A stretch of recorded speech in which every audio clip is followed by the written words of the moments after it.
Propulsion locked.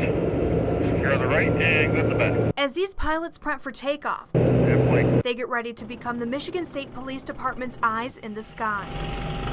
5 nights a week, Lieutenant Patrick Lawrence and Sergeant Jerry King fly thousands of feet above the ground. From the air, they team up with state troopers to combat crime. With help from the sky, troopers tracked this car and arrested the suspects inside.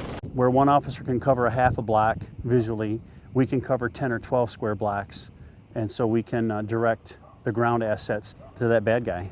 Still here. MSP's aviation unit formed nearly 75 years ago, but this type of teamwork is relatively new. Trooper one's over with them. They got 2 on scene now. From the last couple of years, show components for nearly 50 labs have been uncovered, and enough evidence was gathered to prosecute those involved. 15 dump sites made up of used components were discovered, and meth teams responded to 14 suspicious situations to investigate whether meth was being made. The first place we went to that day, in the north part of our county, we got a lab, 2 labs in one house. It was a duplex, one in the back and one in the front. 2 different suspects, both were charged, one was put in prison. Eaton County Sheriff's officials say many people arrested for manufacturing meth lead criminal lives. We were so proud of him in being a drum major with the MSU band, and that was just his dream come true, being a drum major throughout all of his high school and junior high years, and then to be able to be a drum major at a major university was just wonderful. But that dream was short-lived. Henry Baltimore, a 21-year-old junior at Michigan State and co-drum major for the Spartan Marching Band, disappeared without a trace 41 years ago in May of 1973. In March of that year, Henry was robbed at gunpoint. 2 men entered his Oak Hill apartment in East Lansing. They tied him to his bed, pistol whipped him, and then stole several things, including cash. Police in Flint arrested Roy L. Davis for the crime. Henry testified against him at his first court hearing. He was asked to testify again at Davis's trial, but he never got the chance.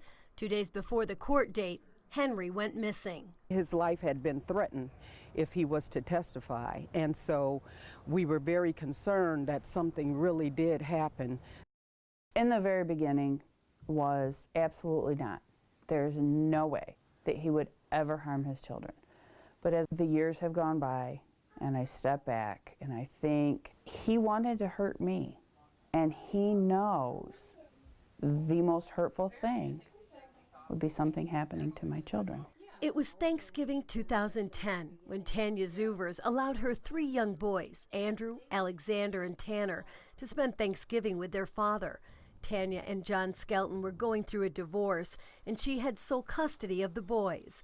The plan was for them to stay overnight with John, and he would bring them home the next day, but he never did. So to think that he would just up and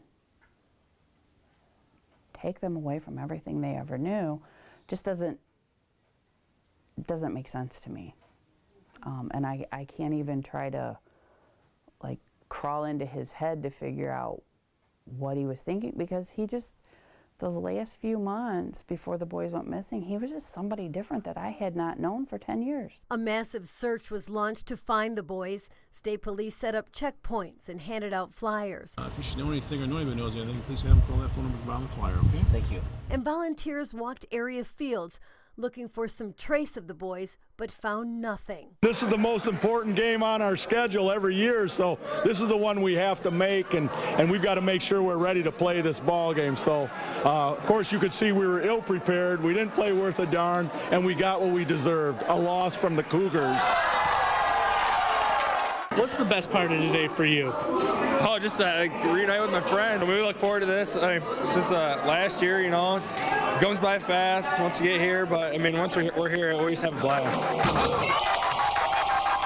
This is really special. Come out here and, you know, make these guys' day. I mean, it just doesn't make their day, it makes our day. This is the bigger picture out here. This is the best day of my life. They share themselves and the cheerleaders with our kids.